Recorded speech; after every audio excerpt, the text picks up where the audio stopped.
Hello friend and student, good evening to all of you। तो आइए आज हमारा next lesson next chapter group 17। तो आज हम लोग ग्रुप 17 के बारे में बात करेंगे। ग्रुप 16 हमारा खत्म हो चुका है जो कि पी ब्लॉक के अंतर्गत आता है। ठीक है, इसको बारीकी से अच्छे तरीका से हम लोग समझने का कोशिश करेंगे कि ग्रुप 17 है क्या, है ना। तो बहुत ही इंपॉर्टेंट क्लास है और बहुत ही बढ़िया चीज है, इसको अच्छे से आप लोग समझिए। और हर वीडियो में हम बोलते हैं ये बात कि आपको अगर कहीं से कोई परेशानी आ रही है तो आप मेरे कमेंट बॉक्स में कमेंट करो। यूट्यूब के चैनल है वहां पे कमेंट करो, या आपका जो ग्रुप बना हुआ है उस पे आप कमेंट कर सकते हो कि सर यहाँ पे प्रॉब्लम है और समझ में नहीं आ रही है। तो जहाँ पे जो भी प्रॉब्लम होगा आपको क्लियर किया जाएगा। ओके, ऐसे हम कोशिश करते हैं कि आपको प्रॉब्लम हो ही ना, लेकिन अगर आपको लगता है कहीं पे प्रॉब्लम तो बिल्कुल आप कमेंट करें, आपकी प्रॉब्लम को समझा जाएगा और नेक्स्ट वीडियो के माध्यम से आपको बताया जाएगा। ठीक है, और आप लोग घर में रहिए। देखिए लॉकडाउन अब कब तक खुलता है अभी कुछ कहा नहीं जा सकता है, इसलिए ऑनलाइन क्लास चलाई जा रही है आप लोगों की सुविधा के लिए। तो आप लोग भी इस सुविधा का लाभ उठाएं, क्योंकि बहुत सारे स्टूडेंट ऐसे हैं जो अभी कुछ अलग ही सुविधा के लाभ को उठा रहे हैं। यानी कि अगर ऑनलाइन क्लासेस चल रहा है तो आपको पढ़ना चाहिए, क्योंकि साइंस को आप जो मजाक समझते हो ये मजाक है नहीं, ये आपको बहुत महंगा पड़ सकता है। अगर आप नहीं पढ़ोगे तो आपके पूरे करियर को बर्बाद कर सकता है, क्योंकि आपका जो ये 2 साल है ये 1 साल आपके पास अब लौट के नहीं आने वाला है। और सरकार की नीति कब क्या हो जाएगी ये हम लोग नहीं जानते। हो सकता है कि उनकी नीति कुछ और सिलेबस कम कर दिया जाए या कुछ कर दिया जाए। ठीक है, आप पास हो जाओगे, क्योंकि पास होने के लिए तो आप पढ़ते नहीं हो। तो अगर आप पास ही हो जाओगे और आपके पास नॉलेज नहीं रहेगा तो क्या करोगे डिग्री का? अगरबत्ती तो नहीं दिखाना है, कोई वैल्यू नहीं होगा, कोई फायदा नहीं होगा वैसे डिग्री लेने का जहाँ पे आपको नॉलेज ना हो। क्योंकि नॉलेज होना अपने आप में बहुत मायने रखता है। अगर नॉलेज आपके पास है, डिग्री नहीं भी है, तो आप बहुत बेहतर कर सकते हो। इसीलिए हमेशा नॉलेज के लिए पढ़ा जाता है, न कि डिग्री के लिए। तो इसीलिए नॉलेज के लिए पढ़िए और जो आपका पूरा सिलेबस है उसको आप सही से कवर करने का कोशिश कीजिए। जब हम मेहनत कर रहे हैं तो आप क्यों नहीं करेंगे, आप भी कीजिए और आप कीजिए। और ऐसा पढ़िए कि आपको अपने आप में लगे कि हम साइंस के स्टूडेंट हैं। बहुत सारे साइंस के स्टूडेंट ऐसे मिलते हैं जिनको नॉर्मल बात नहीं पता होता है, उनको ये भी नहीं पता होता है कि हमने चैप्टर में पढ़ा क्या। उनसे पूछ लीजिए कि पी ब्लॉक में कितने वर्ग आते हैं, वो भी नॉर्मल बात नहीं बता पाते हैं, तो फिर क्या आप साइंस की पढ़ाई कीजिएगा, है ना। तो इसीलिए साइंस को मजाक में मत लो, साइंस पढ़ने की चीज है और आप इसको समझिए बारीकी से। इसीलिए हमने ऑनलाइन क्लास की सुविधा भी लगाई है कि बच्चे की किसी तरह का कोई परेशानी या प्रॉब्लम ना हो, क्योंकि सिलेबस तो कवर होगा नहीं, ये बात तो आप भी जानते हो और हम भी जानते हैं। क्योंकि जब हम ऑफलाइन पढ़ेंगे तो हमारा सिलेबस कवर होने वाला है नहीं, क्योंकि टाइम बहुत कम है हमारे पास, पढ़ना बहुत ज्यादा है, तो सिलेबस कवर होगा नहीं। तो इसीलिए ऑनलाइन क्लास को लगाया गया है कि आपका सिलेबस कोशिश किया जा रहा है कि कवर कर दिया जाए। तो आप लोग भी इसको अच्छे से पालन करो, पढ़ो। और सब बच्चों को बोलते हैं कि आप जब हम पढ़ाते हैं तो जो भी चीज आप लिखते हो या बनाते हो तो उन चीजों को जो हम पढ़ा दिए और आप अपने कॉपी में नोट करते हो तो उन चीजों को आप फोटो खींच के और व्हाट्सएप ग्रुप में आप सेंड करो कि सर हमने लिखा, हमने किया। तो थोड़ा सा एक कॉन्फिडेंस आता है कि बच्चा पढ़ रहा है। और आप तो पढ़ते हो कुछ और करते हो। बहुत सारे बच्चे का गार्जियन का कॉल आया कि सर बच्चे मोबाइल ले लेते हैं और पढ़ते हैं नहीं, 10 से 20 मिनट पढ़ा फिर जो है से अपना फिल्म चालू कर दिया तो कुछ चालू कर दिया। तो आप अपने साथ गद्दारी कर रहे हो, अपने आप को थोड़ा सा सुधारो, नहीं तो बाद में भुगतना तुम्हें ही पड़ेगा। किसी गार्जियन को कोई प्रॉब्लम नहीं होगा। गार्जियन इतना सपोर्ट कर रहा है कि मोबाइल आपको खरीद के दे रहा है 5-6-7 हजार का, और आप उसका दुरुपयोग करोगे तो फिर संकट में आपका लाइफ है। आप खुद समझो अपने लाइफ के बारे में। आइए, तो आज हम लोगों का जो क्लास है उसको थोड़ा सा समझते हैं, आपके लिए ही, आपकी भलाई के लिए ये बात बोलते हैं। ठीक है, बहुत लोगों को बुरा भी लगा हो तो कोई बात नहीं। बुरा अगर आपके बुरा लगने से, हमारी बातों से बुरा लगने से अगर आपकी जिंदगी में कुछ खुशी के पल, कुछ अच्छा हो जाए तो बहुत अच्छा है। ओके, तो आइए देखते हैं। आज हम लोगों को पढ़ना है ग्रुप 17। तो ग्रुप 17 को हाइड्रोजन के नाम से जाना जाता है। ठीक है, हाइलाइड या हाइड्रोजन, जिसको एक्स के द्वारा भी रिप्रेजेंट किया जाता है। इसको आप लोग 7A भी लिख सकते हो, यहाँ पे 7A और इसको X द्वारा भी रिप्रेजेंट किया जाता है, इस ग्रुप को, ग्रुप 17 को। ठीक है, इसको हाइड्रोजन के नाम से जाना जाता है। और ग्रुप 17 में देख लीजिए कि यहाँ पे fluorine, chlorine, bromine, iodine, astatine है। इसको याद करने का ट्रिक होता है first class break Indian auto, first class break Indian auto, यानी कि इंडिया का जो ऑटो है वो, इंडिया का जो ऑटो है उसका जो ब्रेक है वो नंबर 1 होता है, फर्स्ट क्लास का होता है। ठीक है, तो यहाँ पर देखो first class break Indian auto, first यानी F से फ्लोरीन, क्लास Cl से क्लोरीन, ब्रेक Br से ब्रोमीन, I से इंडियन और AT से ऑटो। तो first class break Indian auto याद रखोगे, इसका सारा नाम याद रहेगा आपको। ठीक है, तो ये सब जो है ये हाइड्रोजन ग्रुप के तत्व हैं, वर्ग 17 के। ठीक है, फ्लोरीन, क्लोरीन, ब्रोमीन, आयोडीन और स्टार्टीन। अब यहाँ पे देख लो कि ये दो जो है फ्लोरीन और क्लोरीन, ये दोनों गैसीय अवस्था में पाया जाता है। किस अवस्था में पाया जाता है? तो गैसीय अवस्था में। कौन कौन? फ्लोरीन और क्लोरीन आपका गैसीय अवस्था में पाया जाता है, जबकि ब्रोमीन द्रव अवस्था में पाया जाता है और आयोडीन और स्टार्टीन ये दोनों जो होता है वो आपको किस अवस्था में पाया जाता है? तो ठोस अवस्था में पाया जाता है। ये जो स्टार्टीन है ये रेडियो सक्रिय तत्व है। ठीक है, ये स्टार्टीन जो आपको दिख रहा है ये क्या है? तो ये आपका रेडियो सक्रिय तत्व है। तो आप लोग देखिए कि इसका कुछ सामान्य परिचय है, कुछ सामान्य जानकारी है जिसको आपको रखना है। तो आपसे वर्ग 17 का जितना भी तत्व आपको दिख रहा है ये सब के वैलेंस शेल में कितना इलेक्ट्रॉन होता है, यानी संयोजी इलेक्ट्रॉन कितना होता है? तो सबका संयोजी इलेक्ट्रॉन 7 होता है। दिख रहा है आपको? संयोजी इलेक्ट्रॉन कितना है? तो 7 है। फिर इसका संयोजकता सबका कितना होता है? तो संयोजी इलेक्ट्रॉन 7 होगा तो संयोजकता 1 होगा। तो इस वर्ग का जितना भी एलिमेंट है सबका संयोजकता कितना है? तो 1 है। यह किस ब्लॉक का तत्व है? तो पी ब्लॉक। पी ब्लॉक में आपको बताया है कि कहां से वर्ग 13 से 18 तक, यानी 6 वर्ग टोटल आते हैं, है ना। अब है ये किस वर्ग का तत्व है? तो वर्ग इसका क्या हो जाएगा? तो वर्ग 17 या 7A को 7A से भी इसको रिप्रेजेंट करते हैं। ठीक, 17 भी बोल सकते हैं या इसको 7A बोल सकते हैं। अगला इसका सामान्य इलेक्ट्रॉनिक विन्यास क्या होता है? तो इसका सामान्य इलेक्ट्रॉनिक विन्यास NH2 और NP5, यानी इसी कंडीशन में रहेगा तब ना 5 या 2 7 संयोजी इलेक्ट्रॉन होगा सबका।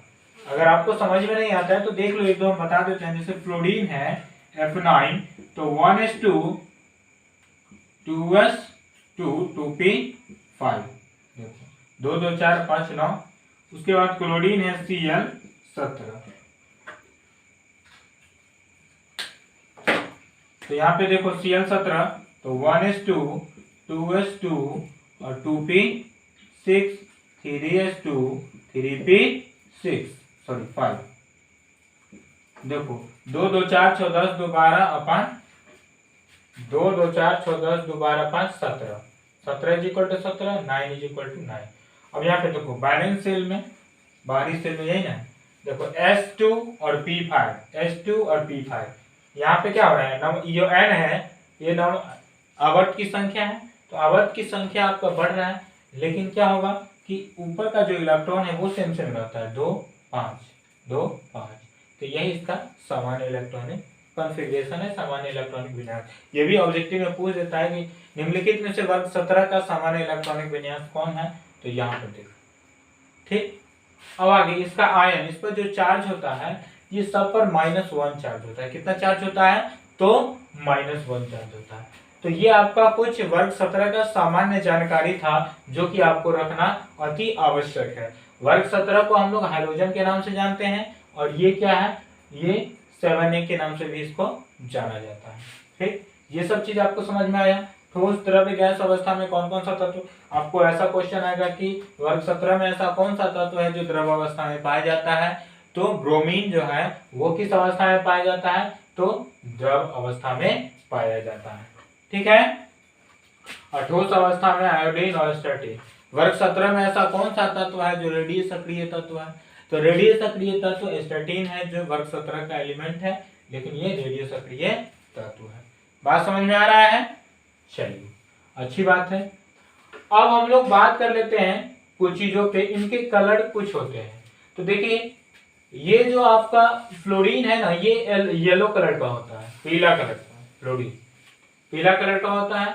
और ये जो आपका क्लोरीन है ये पीला हरा कलर का होता है, यानी पीला और हरा मिक्स कलर होता है इसका, ठीक है। और ब्रोमीन जो होता है वो हरा ब्रोमीन कलर, हरा और ब्राउन कलर का होता है, ठीक है। और आयोडीन जो होता है वो आपका ब्राउन कलर नहीं, ये थोड़ा सा रेड टाइप का होता है, ऐसे कुछ, ठीक है। तो अभी ध्यान में नहीं है, देख लेंगे। तो यहाँ पे कुछ कलर है तो उतना इंपॉर्टेंट नहीं है, कलर उतना इंपॉर्टेंट नहीं रखता, मेनली आपको इन दोनों एलिमेंट के बारे में पढ़ना है।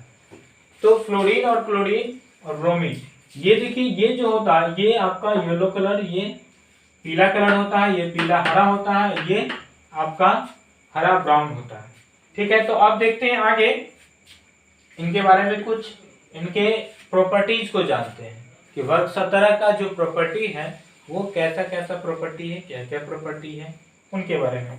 तो कुछ गुण को हम लोग देखते हैं हाइड्रोजन के, है ना। हाइड्रोजन के सामान्य विशेषता क्या क्या है। तो सामान्य विशेषता में पहले आता है परमाणविक विशेषता, यानी कि एटॉमिक प्रॉपर्टीज। तो एटॉमिक प्रॉपर्टी इसका क्या क्या है उसके बारे में देखते हैं। आप लोग इसको उतार लीजिए, स्क्रीनशॉट ले लीजिए, थोड़ा सा हम साफ कर रहे हैं अभी। तो हमारा है अगला है यानी कि एटॉमिक प्रॉपर्टीज, यानी कि परमाणविक विशेषता।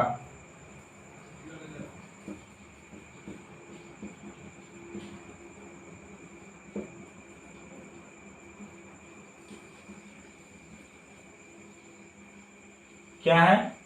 परमाणविक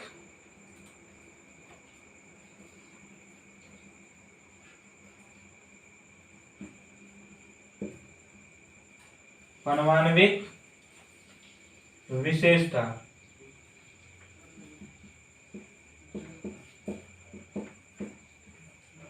परमाणविक विशेषता, इसके बारे में जानना है।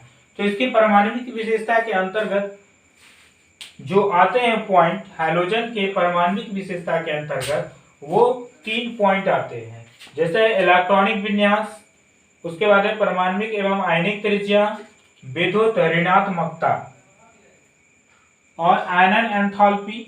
ये 4 टर्म को हमको समझना है कि ये 4 टर्म क्या क्या होता है इसके अंदर। अब यहाँ पे देखिए पहला है इसका इलेक्ट्रॉनिक विन्यास। तो आप लोगों ने देखा कि वर्ग 17 का जो सामान्य इलेक्ट्रॉनिक विन्यास होता है वह क्या होता है, NH2 और NP5। तो ये एक आपका हो गया। नेक्स्ट है दूसरा परमाणविक एवं आयनिक त्रिज्या, यानी परमाणविक त्रिज्या और आयनिक त्रिज्या। तो दूसरा पॉइंट में देखिए कि परमाणु त्रिज्या जब वर्ग में आप ऊपर से नीचे की ओर आइएगा तो क्या होगा। तो जब वर्ग में आप लोग ऊपर से नीचे की ओर आइएगा तो होता क्या है कि परमाणु का आकार बढ़ने के कारण इसकी त्रिज्याएं क्रमशः क्या होती है, बढ़ती चली जाती है। इन चीजों को समझ लेते हैं अगर आपको प्रॉब्लम है तो ये परमाणविक विशेषता के अंतर्गत अभी हम लोग कुछ बात पर चर्चा करेंगे। तो आइए देखते हैं। तो पहला है हमारा, पहला तो हो गया इलेक्ट्रॉनिक विन्यास, दूसरा है परमाणविक त्रिज्या। तो देखिए फ्लोरीन के पास 9 इलेक्ट्रॉन है। तो आप जो कक्षा में इलेक्ट्रॉन भरने की मतलब अपनी एबिलिटी है, तो पहला कक्षा में 2 और दूसरा में 8, 5, 6, 7 और 2 9, क्योंकि 9 है इसका एटॉमिक नंबर, है ना, और इसका 17 होता है। आपको एटॉमिक नंबर निकालने का भी हमने स्टार्टिंग बेसिक केमिस्ट्री क्लासेस का जो वीडियो डाला है उसमें आप देख लो, वो आपको समझ में आ जाएगा। अब यहाँ पर देखो कि क्या होगा, उसके बाद 17 भरना है तो क्या होगा, एक और बनेगा। अब इसमें क्या होगा, इसमें तो 18 भरने की कैपेसिटी है ना, तो इसमें एक और भर तो 8 हो गया, 8 है 2 10, इसमें 7 को बनाएगा, 1 2 3 4 5 6 7। अब यहाँ पे देखो कि पहला जो था तो इसी में था, फ्लोरीन में था तो इतना ही ना डिस्टेंस तय कर रहा था, ठीक। क्लोरीन में गया तो इतना डिस्टेंस तो बढ़ा ना, बढ़ा, यानी केंद्र ये होता है और इससे इसकी परिधि पहले यहाँ तक था तो ये त्रिज्या था, लेकिन जब इससे इसमें आया तो इतना बढ़ गया ना, तो ये इतना बढ़ गया, तो ये और त्रिज्या बढ़ गया, क्योंकि केंद्र से परिधि को मिलाने वाली रेखा को त्रिज्या कहते हैं। तो पहले इतना था, अब इतना हो गया, फिर इसमें जाएगा तो और बढ़ेगा। तो ये क्या हो रहा है, कंटिन्यूअसली क्या होते जा रहा है कि जैसे वर्ग में हम लोग ऊपर से नीचे की ओर चल रहे हैं तो इसकी त्रिज्या क्या हो रही है, आकार बढ़ रहा है तो त्रिज्या क्या हो रहा है, बढ़ते चला जाएगा। तो हम लोग ग्रुप 17 में ये लिख सकते हैं कि परमाणु त्रिज्या और आणविक त्रिज्या लेकर के हेडिंग देकर के लिखेंगे कि वर्ग ऊपर से नीचे की ओर आने पर इनके परमाणु त्रिज्या और आयनिक त्रिज्या क्रमशः बढ़ते चला जाता है। परमाणु त्रिज्या तो आप लोगों ने समझा, आयनिक त्रिज्या का सेंस क्या है, आयन आप जानते हैं सब पर -1 आयन होता है, क्लोरीन हो, ब्रोमीन हो, सब पे। तो -1 का मतलब क्या है कि एक इलेक्ट्रॉन इसने किसी से और ले रखा है, तो एक इलेक्ट्रॉन और लेगा तो देखो क्या होगा, इसमें पहला में 9 था तो 10 हो गया, तो 10 में तो 2 और 8 10, और तीसरा में 8 को बढ़ाएगा तो थोड़ा सा डेवलप करेगा एरिया, तो क्या होगा, यानी कि बढ़ रहा है ना, इससे इसमें आया तो बढ़ा, 2 8 10, 10 8 18 बढ़ रहा है। तो इस तरह से आयनिक त्रिज्या में भी क्या होगा, आयनिक त्रिज्या बढ़ेगा। वर्ग में ऊपर से नीचे की ओर आने पर परमाणु त्रिज्या और आयनिक त्रिज्या का मान क्रमशः क्या होता है, बढ़ते चला जाता है। क्लियर है, डाउट यानी प्रॉब्लम, अगर प्रॉब्लम हो तो कमेंट करें। ठीक, तो ये क्लियर हो गया। तो संयोजी आपका इसका जो परमाणविक विशेषता है उसमें इलेक्ट्रॉनिक विन्यास हमने देख लिया, परमाणविक एवं आयनिक त्रिज्या देख लिया। अब है विद्युत ऋणात्मकता, है ना। देखिए पूरे पीरियोडिक टेबल में जो हाइड्रोजन का विद्युत ऋणात्मकता होता है वो क्या होता है, तो वो सबसे अधिक होता है।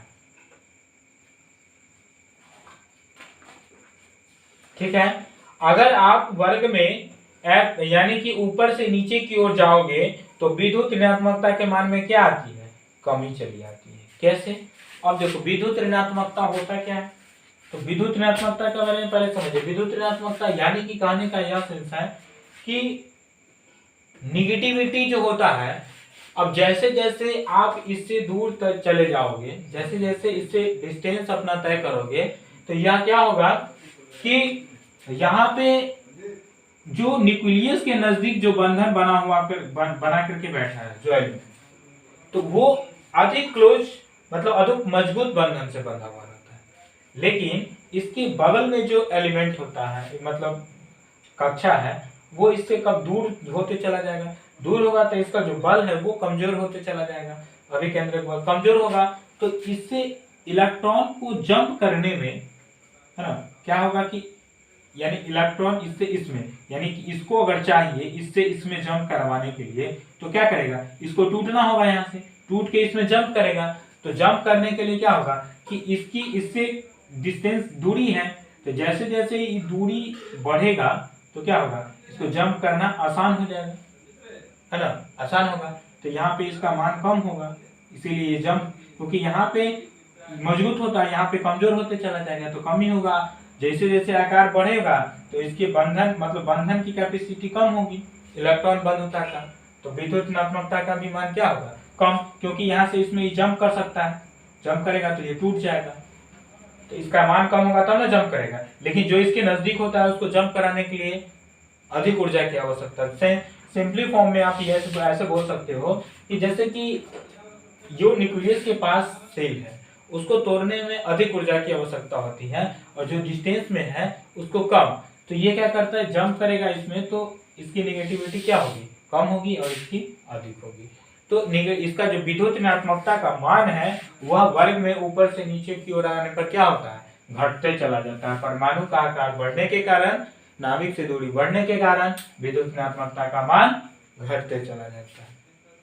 ठीक है, तो इसको आप लोग अगर दिखाना चाहते हो तो इस तरह से आप लोग इसको शो कर सकते हो विद्युत ऋणात्मकता को। देखो तो सबसे अधिक फ्लोरीन का होगा, फिर क्लोरीन का होगा, फिर ब्रोमीन का होगा और फिर आयोडीन का होगा, सबसे अधिक इसका होगा। तो वर्ग में ऊपर से नीचे की ओर आने पर विद्युत ऋणात्मकता का मान घटते चला जाता है। तो ये ऑब्जेक्टिव में भी ऐसा कभी कभी कंडीशन क्वेश्चन आ जाता है कि निम्नलिखित में से यह किसका पालन करेगा, तो परमाणु त्रिज्या का, तो परमाणु त्रिज्या का तो ये होगा नहीं। परमाणु त्रिज्या क्या होता है, ऊपर से नीचे की ओर आने पर बढ़ता चला जाता है।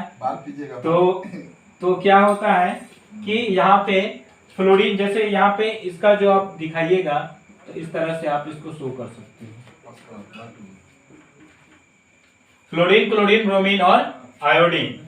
तो इस तरह से इसको आप दिखा सकते हो। ये परमाणु त्रिज्या को, क्योंकि वर्ग में ऊपर से नीचे की ओर आने पर बढ़ता है, तो ये सेंस से आप देखो बढ़ रहा है ना, तो बढ़ेगा परमाणु त्रिज्या। तो उसके लिए ये कंडीशन होगा, परमाणु त्रिज्या के लिए वो कंडीशन, लेकिन विद्युत ऋणात्मकता के लिए ये कंडीशन। समझ में आ गया? नहीं समझ में आया कमेंट करो। आगे चलते हैं। अगला पॉइंट है आयनन एंथैल्पी। तो आयनन एंथैल्पी की बात हम लोग कर रहे थे, ये एक प्रकार की ऊर्जा होती है, आयनन ऊर्जा, ये आयनन एंथैल्पी बोल सकते हैं। तो ये होता है कि कोई भी यौगिक जो होता है उसको तोड़ने के लिए या जोड़ने के लिए जितनी ऊर्जा की आवश्यकता होती है वही उसका आयनन ऊर्जा कहलाता है। तो अगर सपोज दैट कि यहाँ पे आप देख रहे हो कि न्यूक्लियस के जो नजदीक होता है वो अधिक बंधन के साथ, मजबूत बंधन के साथ बंधा हुआ रहता है, तो उसको तोड़ने के लिए अधिक ऊर्जा की आवश्यकता होगी। लेकिन जब इससे डिस्टेंस बढ़ेगा, दूरी बढ़ेगा, तो क्या होगा कि अभिकेंद्रक बल का मान यहाँ से छिन्न होने लगेगा। और वहां पे आप क्या कर सकते हो, ये यहाँ पे जैसे जैसे दूरी बढ़ेगा वैसे वैसे वो बाहर वाला जो ऑर्बिटल है, सेल है, कक्षा है, वो कमजोर होते चला जाएगा और उसको तोड़ना आसान हो जाएगा।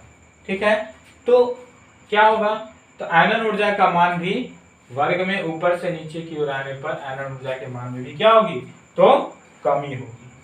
ठीक है, तो आयनन एंथैल्पी और आयनन ऊर्जा वही है। तो आयनन एंथैल्पी का मान क्या होगा, वर्ग में ऊपर से नीचे की ओर आने पर परमाणु का आकार बढ़ने के कारण, न्यूक्लियस से दूरी बढ़ने के कारण इसका मान क्या होगा, तो क्रमशः घटते चला जाएगा। तो आपका उसके लिए भी ये कंडीशन लागू होगा। ठीक है, नीचे दिख रहा है आपको, तो ये कंडीशन आयनन एंथैल्पी के लिए भी और विद्युत ऋणात्मकता के लिए भी कंडीशन या लागू होगा। ठीक है, अब है इलेक्ट्रॉन गेन एंथैल्पी, है ना। इलेक्ट्रॉन गेन एंथैल्पी यानी इलेक्ट्रॉन ग्राही एंथैल्पी। गेन मतलब त्याग, ये बात आप लोग अच्छी तरह से समझते हो। गेन यानी कि त्याग।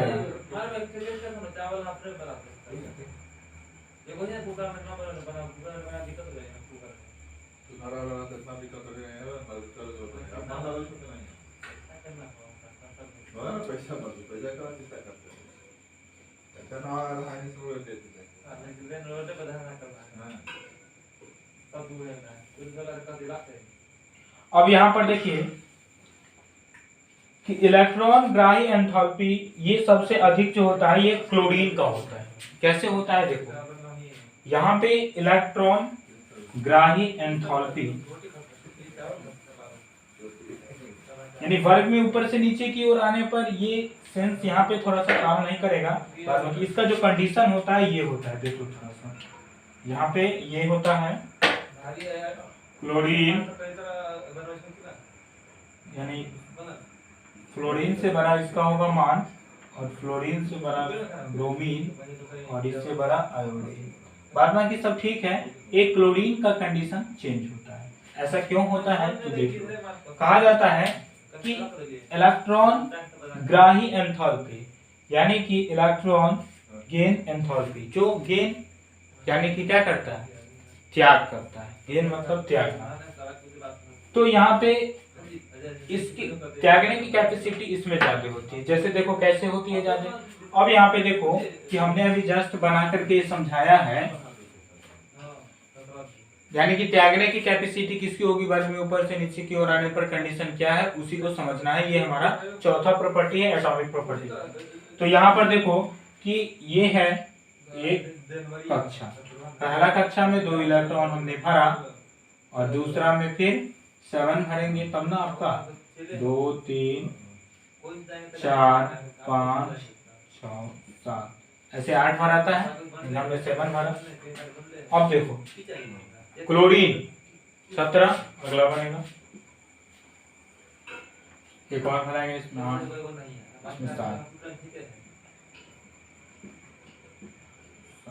और इसको तीसरा ऑर्बिटल को भरने के लिए कितना चाहिए, यानी 10, इसमें 18 चाहिए, जबकि 7 मात्र कितना भरा हुआ है, 7। तो 11 इलेक्ट्रॉन क्या है, खाली।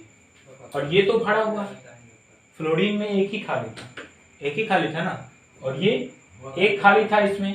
तो ये क्या करेगा कि इसको खींचने का कोशिश करेगा, अपने खींचेगा ये।